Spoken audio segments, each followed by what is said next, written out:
What is it? The main thing I got from it was like this sense of feeling seen and validated. Well, why does it have to be this way? This book was placed in my hand for this moment.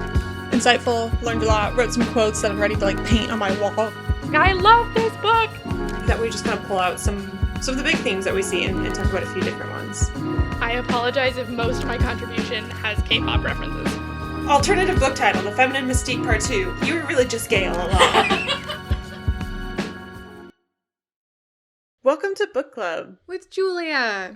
And Victoria. We are two lifelong friends who read a book and talk about it each episode. This is a podcast where we explore new perspectives and we use books as tools for personal and community growth. This week we are reading In the Watchful City, a bio-cyberpunk novella by Qiouyi Lu, which, if you don't know what bio-cyberpunk is, we'll get into it, because we did not either. Exactly, yeah. A heads up, in this episode we will be talking about the entirety of the book, so there are spoilers ahead. You've been warned. We also wanted to give a content warning, as we will be mentioning some of the parts of the book that talk explicitly about body horror and mentions of suicide. Also in our discussion, we will be using some of the neo-pronouns that the author uses for themselves and their characters. So the first one is airs.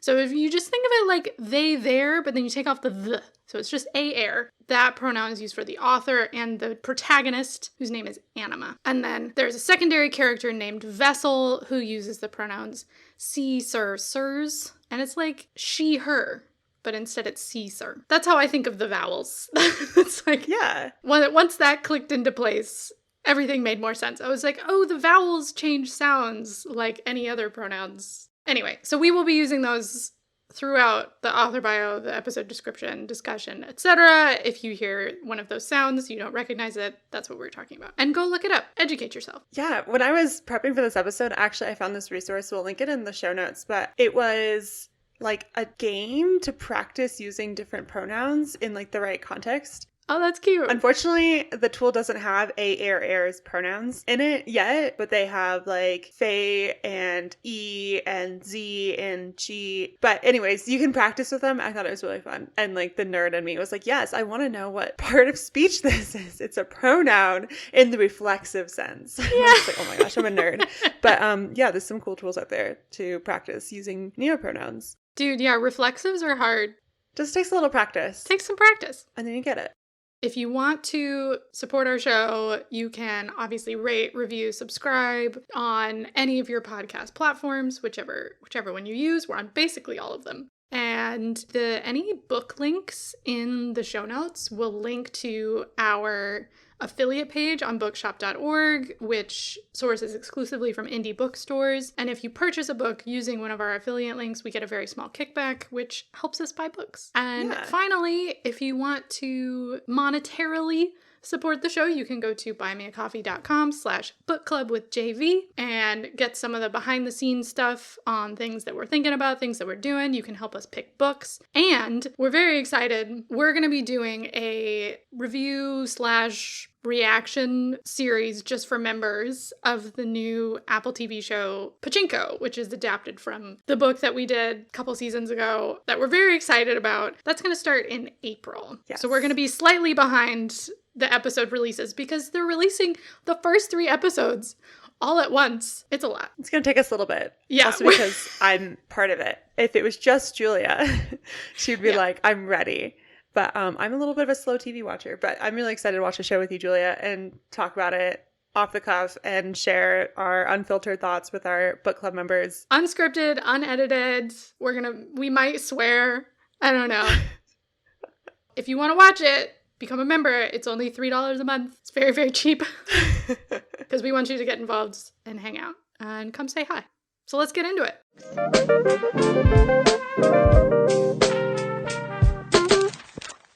So, in the Watchful City, I first learned about this book on the podcast Voyage into Genre. And on that podcast, they had an episode interviewing Qiouyi Lu, as well as in the second half of the episode interviewing Silvia Moreno Garcia. So when I was researching for the Mexican Gothic episode we did last fall, I listened to the episode. I was too lazy to skip ahead to the Sylvia Moreno Garcia interview. And so I listened through the Qiouyi Lu and was like, wow, this is super fascinating. I got to hear about Lu's background and their opportunity to travel in China and do research for this book. And I thought it was really interesting and was like, hey, Julia, we don't really read much speculative fiction at all. And I knew that's something we wanted to do in this current season of the podcast. So yeah, we kind of came in blind besides that one interview. Julia and I didn't know anything about this book. And I found it really interesting. There were definitely moments where I felt lost, especially at the beginning. And I wasn't really sure what was happening, but like, especially the stories that are like the story within a story part, those really grabbed my attention. And if anything, I wanted more from the world that Lu created. Yeah, it was an interesting read and I'm excited to talk about it with you. I guess for my own experience reading, I read it in like small portions, which might have hindered my like ability to grasp the entire world because I would read like a few pages and then take a break, or like read one section and then go take a break. Then I'd come back and then I'd be at one of those like stories within a story. And so by the time I got back to the frame narrative, which is that main overarching narrative of Anima, who's the protagonist, I would be like, wait, what's happening with that person again? What are they doing? Yeah, so it was a little difficult times. Definitely had to take a break after the scene with Juniper, who commits suicide. And that was like really heavy to read. So there were definitely highlights, which I'm excited to talk about, especially in the world building. I think there's really fascinating things happening, but definitely things that I thought maybe could have been done differently. I don't know. What were your thoughts, Julia? I feel like I'm kind of similar. I mean, I was going in completely blind. So I read this in 2 sittings. The first time, I had a little trouble getting into it at first. Like you said, there was just so much new stuff. And so it took a minute to orient myself a little bit. And the body horror stuff was like really difficult for me to read. There's foot binding that involves breaking feet and organs falling out of people's bodies and tearing, and I have a very strong like physical kind of empathetic response to reading stuff like that, and so I would have to like put the book down, like take a walk because like my feet would hurt for like half an hour after that, or I'd have to like touch my stomach and remind myself like, hey, that's not actually happening to you. So that definitely slowed me down. That's a lot harder for me to read. But yeah, I think once we got to the first like story within a story, the first short story, that was when I really got sucked in because I really, really loved it. And then I was like, oh, okay, this world is really cool. I really like this writer. I'm on board. And so once we got there, I was like, yeah, I'm in it. And then I made the connection. Some of the visuals and the style reminded me a lot of Ghost in the Shell, which is a kind of a classic manga. It was turned into an anime film that is like cyberpunk, and it's about this main character who's a robot, and she connects to the internet through this like neural link on the back of her neck through like a tube. And once I connected that visual to the visual of Anima, connecting to the, like, it's not the internet, it's not cyberspace, it's like, it's this other thing that we'll talk about, but when I sort of situated myself in that genre, in that kind of world, it made a lot more sense to me. Yeah, like a frame of reference for like what was happening, maybe. Yeah. I was like, okay, this is the kind of story we're telling. These are the kind of visuals I should be looking for. When there's a description of something I don't understand, I had something to pull from, you know? So once I made that connection, I was like off to the races. Yeah, I think Lu is a really, really good short story writer. Like that's kind of what I was left with. And like, you know, I have some writer thoughts about, you know, structure things, maybe things that could have been more developed, but I left feeling like I want more of this world. I'm excited to read more from this author, like good vibes. Yeah. So a little bit about our author. Qiouyi Lu is a writer, editor, and translator based in Los Angeles. Lu uses a, e, and they pronouns. So A uses their background in linguistics to tell rich, polyphonic stories, highlighting their heritage and experiences. A primarily writes genre work, including science fiction, fantasy, and horror, and this novella we're talking about today arguably uses a bit of all of these genres. On an education note, Lu received a Bachelor of Arts in Linguistics with a Chinese minor from the University of North Carolina at Chapel Hill, and A went on to study linguistics at University of Ohio, and went eventually to the Clarion West Writers Workshop, which is kind of like a incubator for speculative fiction writers, is my understanding. So you go there just to like hunker down and work on your writing with a bunch of other wonderful writers and kind of feed off the vibes. That's my impression of like those really cool writer workshops. Yeah, like if you went to one, like write in and tell me how it actually is, because I just feel like it's summer camp for writers and like super fun. That's my impression. Lu's publications include Inhalations, which is a collected work of poetry and short story. And in that collection, there is the short story As Dark as Hunger, which we see in The Watchful City as one of those stories within the story. In The Watchful City was published in August 2021 by Tor.com Publishing. Yeah, so it's just like a brief synopsis. I know that doesn't really get into like Lu as a person. That's just kind of the resume points. And I feel like through Lu's writing, we get like a look more at their personality and like who A is as a person.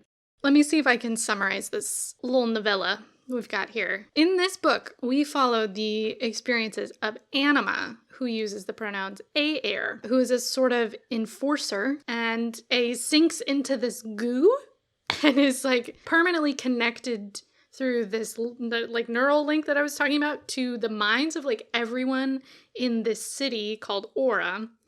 And A can transfer air consciousness from animal to animal as well in order to like watch everyone and enforce the law. So at the beginning of the story, A is just chilling in air pod when a magical storyteller person named Vessel, whose pronouns are she, sir, who appears and offers this exchange of a story for a story. So Vessel has this fancy box full of artifacts, and each one is connected to a story. And when C collects one more, there's literally one spot left in this box. C can be returned back to being a fully living human. C's in this kind of purgatory right now of sorts. It's like really unclear. Yeah. Especially when you meet Vessel. So it seems like C has like magic powers, kind of. Almost like teleporting, tesseracting, kind of. That's what it made me think of. So essentially, Anima chooses different artifacts and listens to the stories of people all over the planet. And in this way, we as readers get to understand the complexity of this world. And it sort of establishes the relationship between there's the frame story of Anima in the city of Aura talking to Vessel. And then there's these smaller stories inside of it as Anima listens to the stories of these artifacts.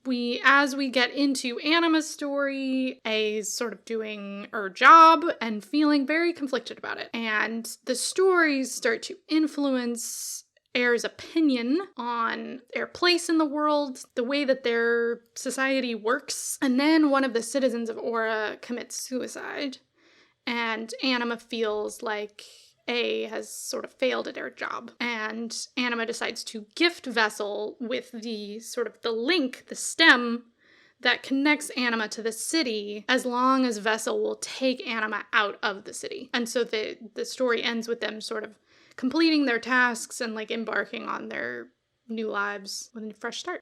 Great job.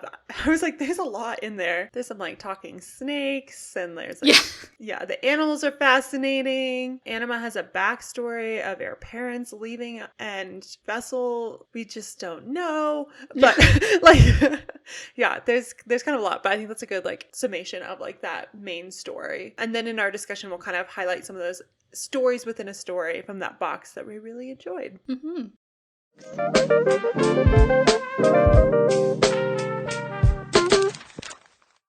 So, okay. At the top of every podcast episode, we talk about how we are exploring new perspectives through reading. And that's definitely something that happened in this book. There is several new perspectives, new approaches towards reading fiction, or maybe just different, maybe not necessarily new, but different approaches towards reading fiction that you and I don't discuss as much on the show. So how did reading this open up your experience, Julia, of reading fiction? The first thing isn't totally new, but I think reading this book made me realize how little queer fiction I consume, and the fact that I need to fix that. Because the neopronouns were kind of an adjustment, and even I caught myself being like surprised that so many of these characters were queer, trans, so there are just like no straight people in this world. And it's like kind of sad how surprising it feels. And then at a certain point, I noticed myself kind of expecting it and just being totally on board and being like, oh yeah, this is normal.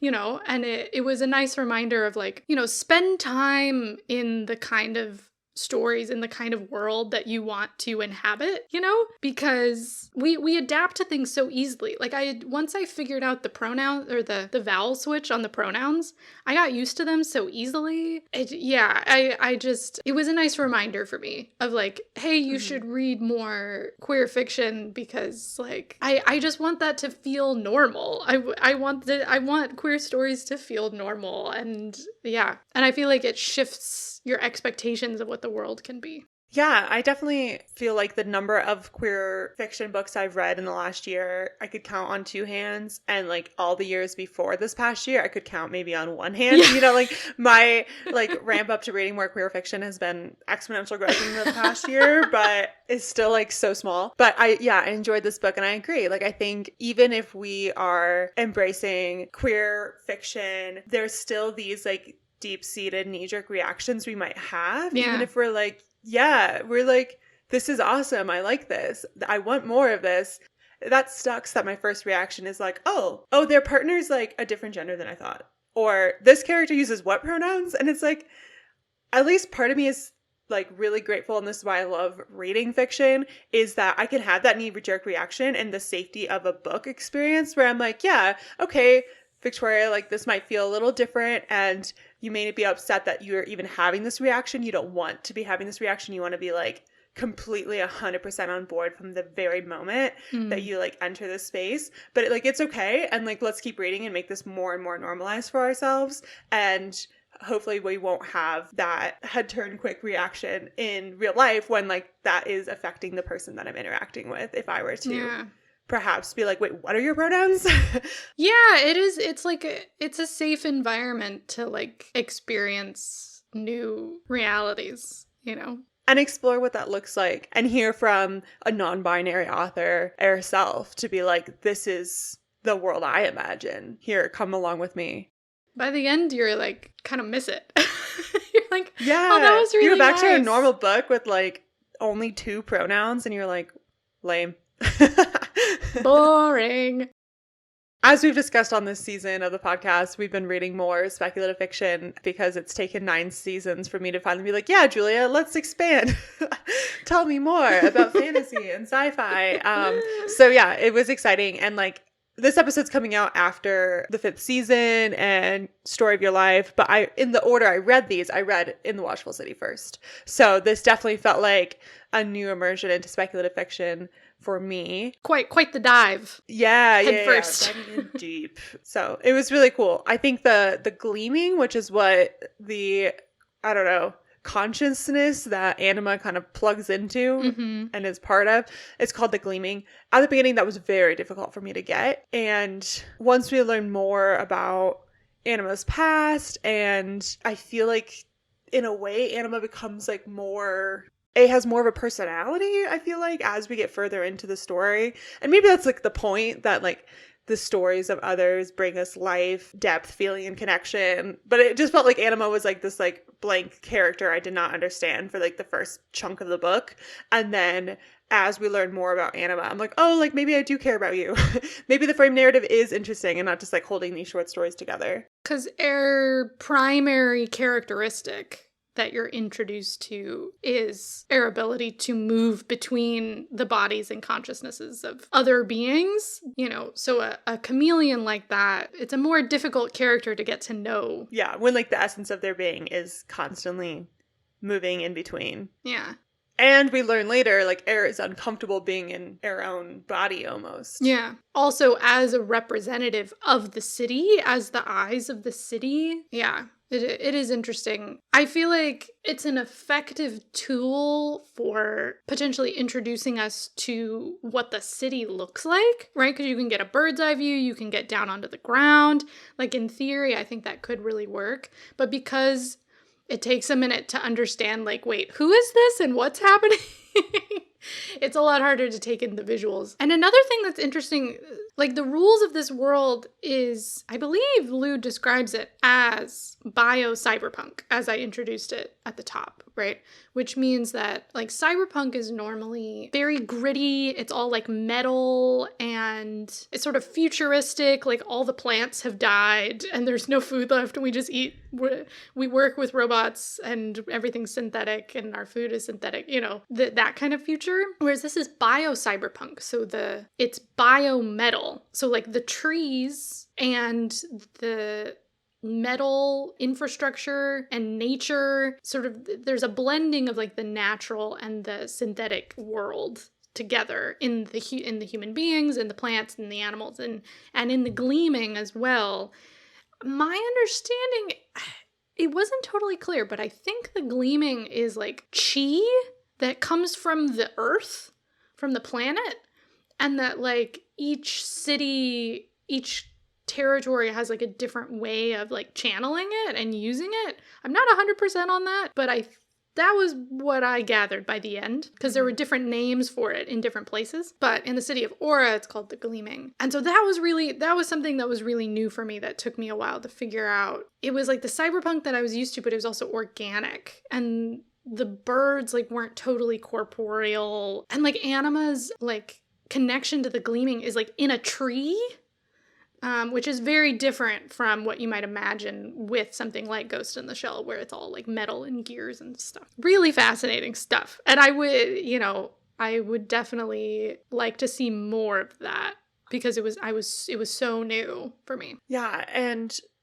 I think the elements that are related to Chinese culture and heritage and spirituality perhaps are, like, way more, I'm assuming, are way more obvious to someone who's more familiar with that. And so I think part of it too is, like, not only am I new to speculative fiction, but I don't really have a background in Chinese storytelling and folklore, but reading some people's reviews who come from a heritage or just have more education in, like, Chinese culture, were like, wow, I really enjoyed the linguistic use of, like, these words that are related to actual Chinese words, or, like, I liked this element because it reminded me of this story. And so it's really cool too to, like, even though I don't know it myself, I can see other people appreciating the interconnectedness between the, like, history and culture of China with this, like, speculative fiction, completely different world. So it almost has, like, Chinese influence, but, like, it's not China. It's, like, this other planet, which is fascinating. And the different cultures felt like they were potentially, the languages in particular felt influenced by different Asian languages. Yeah, in the short stories, we kind of see different parts of this planet that may have been influenced differently. It was really, that part was really cool. There were some things that I recognized probably more than you, because I think I consume more Asian media than you do.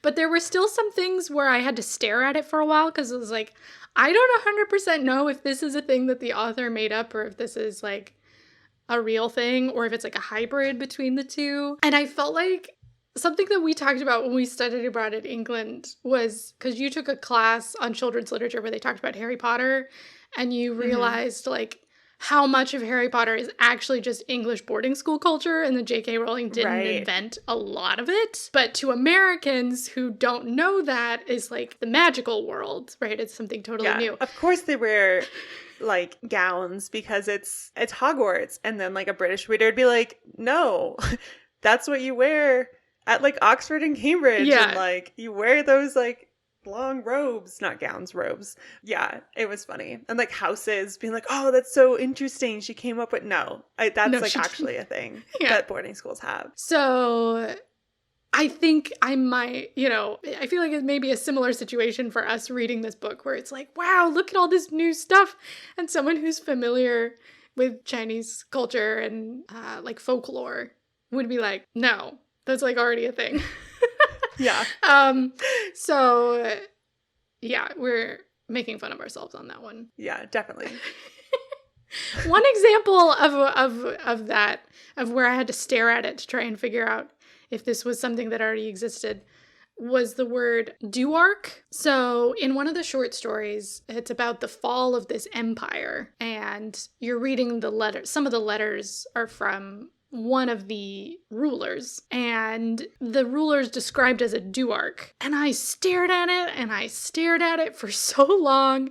And then finally, it sort of clicked for me because I thought of the word monarch. And I realized it's a monarchy with two people because there's two rulers. And so the do instead of the mon for two instead of one, two rulers. And I was like, oh, so each one of them is a duarch because there's two. And it like totally clicked into place for me. And I was like, that's really genius. So it is a new word, but it's like a manipulation of a word that we already know, you know? Yeah. And I feel like there's probably so many genius little linguistic choices that just went way over my head that I kind of want to reread to like look for them and like Google search all the terms I don't know.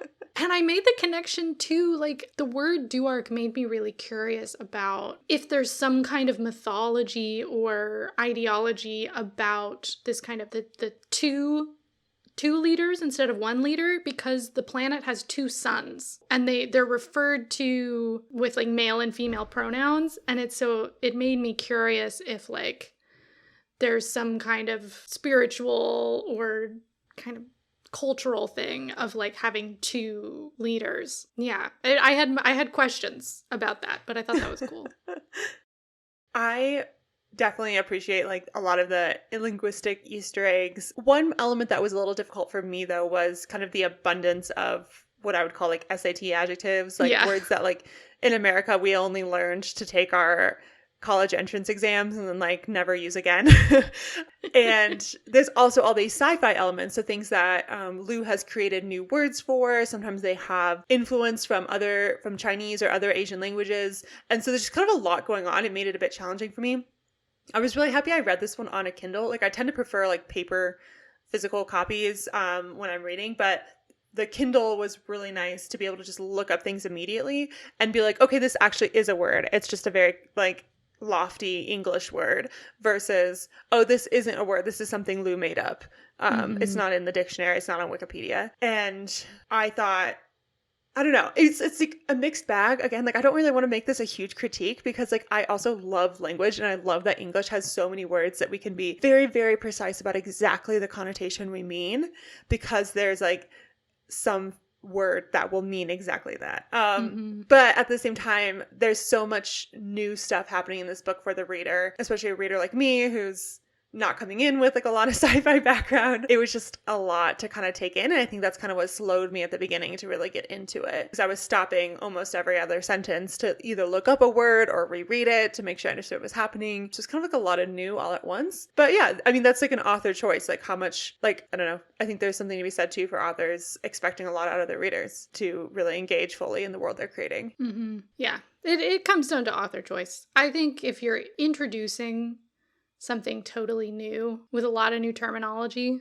I would be hesitant to have so many 5-syllable words or, you know, words that aren't used in like daily conversation. Yeah. But I feel like I got into a pattern of just like, if there was something I didn't understand, I just kept reading. I was like, I hope it explains it later. I know. It's like, okay, if the word comes up again, like duarch, okay, this is actually an important one. Or if it never comes up again, it's like, oh, that was just like a very descriptive term. And I think I got the gist of what was happening. Yeah. Yeah. As long as I know what's going on, it's fine.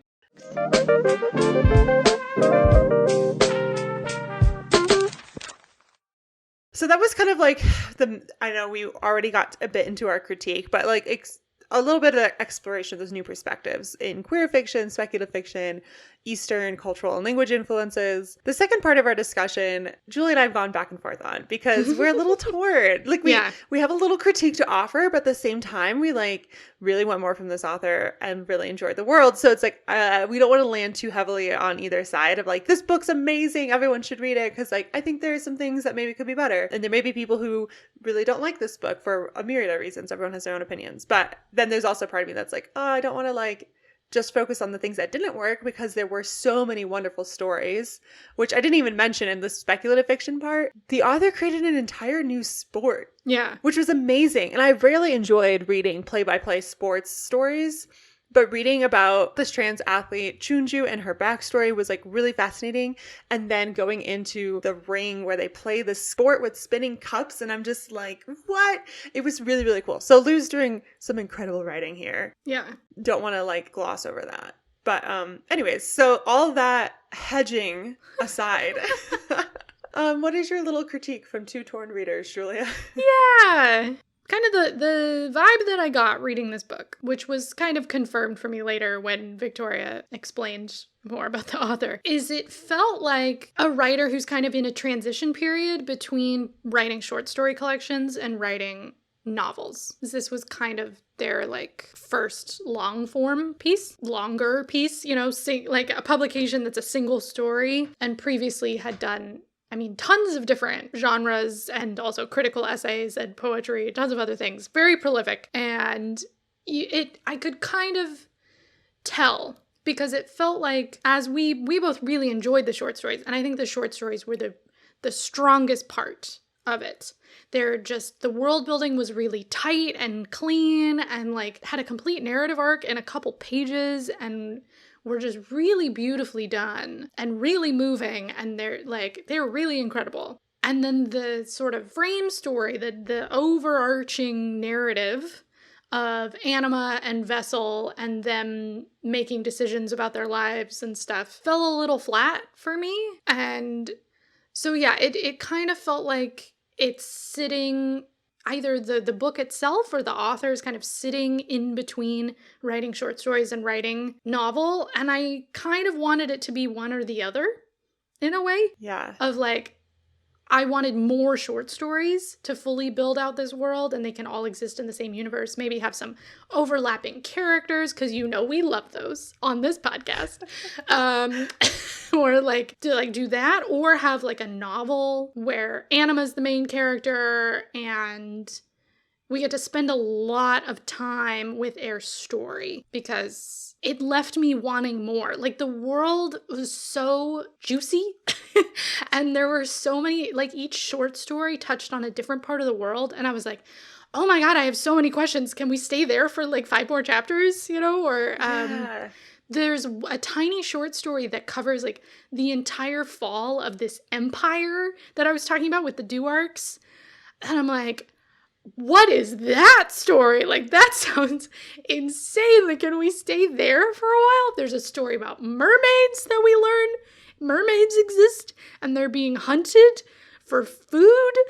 And like, oh my God. Yeah, there's so much there, so much goodness. Mm-hmm. I really enjoyed Vessel. Yeah. And I thought Say was super cool, and I wanted more of Vessel's story. Mm-hmm. I felt like we could even have like the world of Anima built for a lot longer, and then maybe like interspicing chapters building the world of Vessel, and then maybe bring them together, and then maybe explore those other stories together. Or maybe we get when Vessel initially got some of those stories from some of these other characters. Like, I don't know, I wonder if there's other narrative approaches.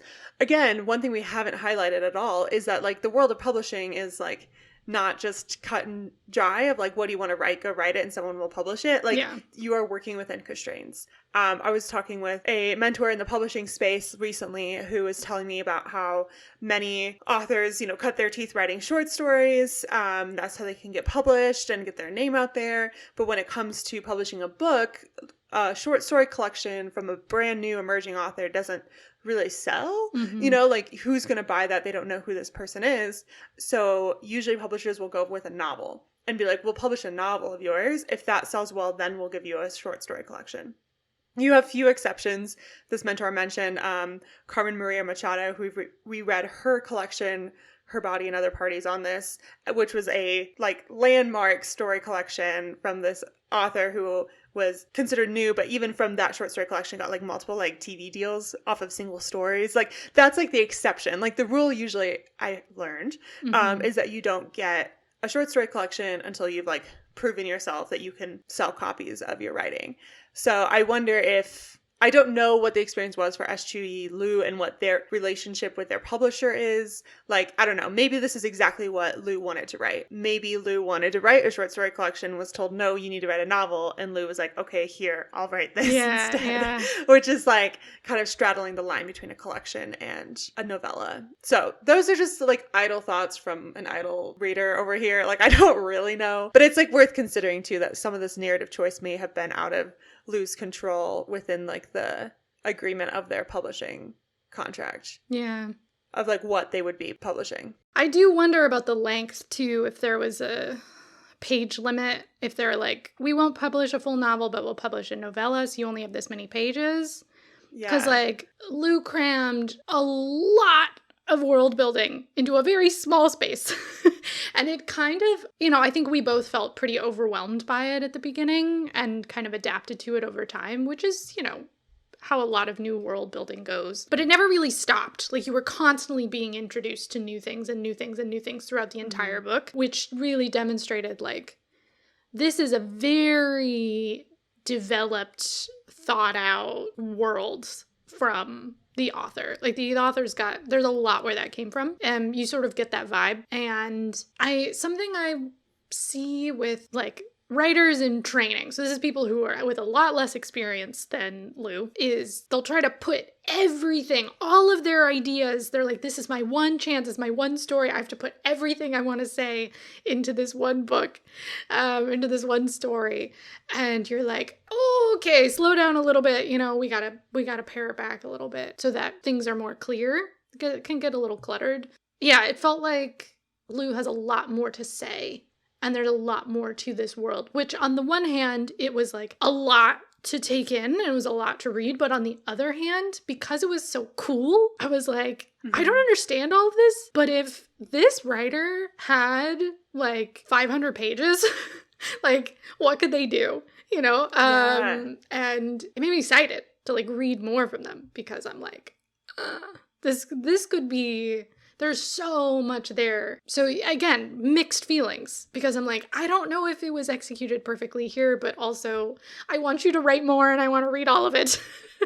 Yeah. Which I guess like for a debut novella, like that's what you want to leave readers with. You want to leave readers with like wanting more from you as an author. Mm-hmm. And that's the beginning of hopefully a wonderful writing career or a continuation.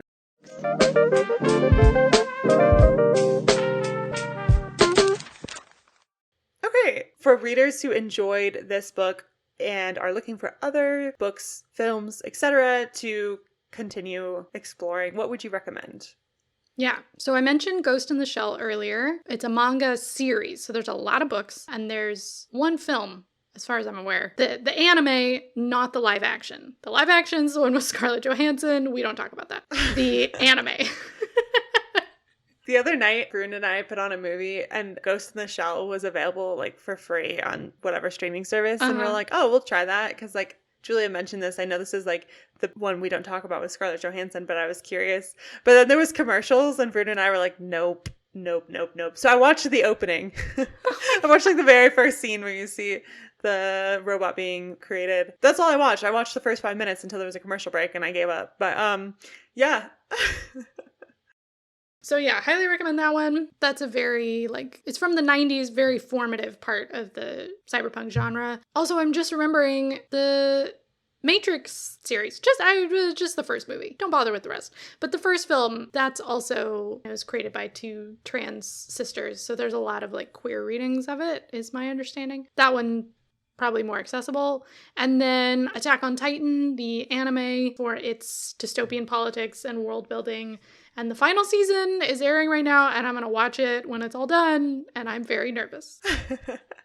My recommendations are the comic book series Monstrous, which is written by Marjorie Liu and illustrated by Sana Takada. Beautifully illustrated. Holy cow. It's amazing. A lot of like Eastern cultural influences, but it's kind of a dystopian alternative world. There's like magic, different science, and it's just interesting. It's a very fascinating series. I'm only on volume 2. And one of our previous episodes, the 5th season by N.K. Jemisin, I read it after in the Watchful City, and I really, really enjoyed it. As like more fantasy than sci-fi, but another dip into the world of speculative fiction. Very, very good stuff. Okay, currently obsessed. I am listening to this podcast series from Vice and iHeartRadio that is called Authentic. And it's about the rapper Tablo from Epic High, the Korean hip-hop group, which I think I've recommended on here before. This was like 15 years ago now, but he had a huge scandal. He was like doxxed sort of. There was this huge conspiracy that like that he was lying about who he was and all of his credentials weren't real, and there was like this mass conspiracy like, and he like couldn't leave his house for a while. It was like he got investigated by the police. It was absolutely wild. And just like people like telling stupid lies on the internet. So it was right when like online forums were like becoming kind of a household thing. So online conspiracies were pretty new, and it started with they were convinced that because he went to Stanford, and everyone was like convinced that that wasn't true, his diploma was fake, etc. He was a rapper. It didn't even matter.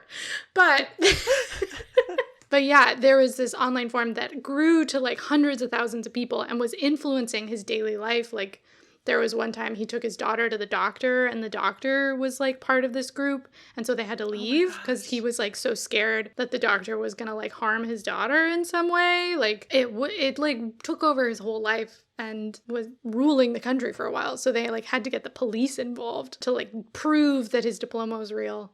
And they like arrested some of the people from the forum who started it. So it kind of goes into like the cultural history of why this was such a big deal, and you know what was happening with the people who started the forum and all this kind of stuff. It's really good. That's fascinating. It reminds me, I also am listening to podcasts like I always do, but I started listening to Escaping Nexium, which is by someone who works for I think CBC, the Canadian Broadcast Company. And the journalist who created the podcast was like childhood friends with the woman who like came forward and really exposed some of like the worst parts of Nexium's cult, basically. So I know there's like a documentary series, and I like heard the word Nexium to the point that people just use it like offhand, like, oh my gosh, that sounds like a Nexium thing. Like weird culty things. And I'm like, okay, I need to like actually learn what this is. Like it's just become this like reference point, and I'm like, I don't know what we're referring to. But it's insane. It's like MLM meets weird cult meets self-help. It's like very fascinating. I mean, multi-level marketing is kind of a cult in its own way. Yeah, it's like like 1 degree of separation from like an actual cult. Another more lighthearted recommendation I really enjoyed reading, And They Lived Happily Ever After. It's a contemporary romance fiction novel by Therese Behari. She is a South African writer, and the book is set in South Africa, in Cape Town specifically. And there's also some elements of magic, which is really fun. I hadn't like read a contemporary romance that had like magic in it as well, in the way it did in this book. So it was a fun read. It was very lighthearted, and I'd recommend.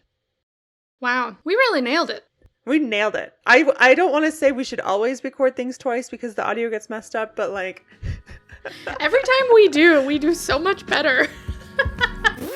Thank you for listening to Book Club with Julia and Victoria. We would love to hear your thoughts on this book or the topic we discuss, so you can share your review and recommendations with us on Instagram at BookClubWithJV, on our website, bookclubwithjv.com, or by leaving a review on Apple Podcasts.